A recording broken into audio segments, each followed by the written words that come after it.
শুধু দর্শক মণ্ডলী, এই রাস্তাটি চৌরাহা থেকে মোতাউল চাচার বাড়ি হয়ে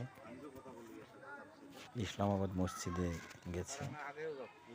আমি জন্ম থেকে এই রাস্তাটি অবহেলিত অবস্থায় দেখে আসতেছি। এটি বর্ষাকাল তো দূরের কথা, শুকনো মৌসুমেও চলাচলের অনুপযোগী।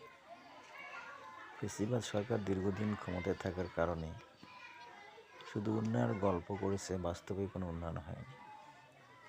বর্তমানে একটি অন্তর্বর্তী সরকার ক্ষমতায়, কিন্তু রাজনৈতিক সরকার ছাড়া কাজ, গণতান্ত্রিক রাজনৈতিক সরকার ছাড়া কখনো উন্নয়ন সম্ভব নয়। এই উন্নয়ন জাতীয়তাবাদী শক্তি দ্বারাই সম্ভব। তাই বাংলাদেশ জাতীয়তাবাদী যুবদল এই অন্যান্য রাস্তার ন্যায় রাস্তাটির উন্নয়ন কার্যে, সংস্কার কাজে সহায়তা করতে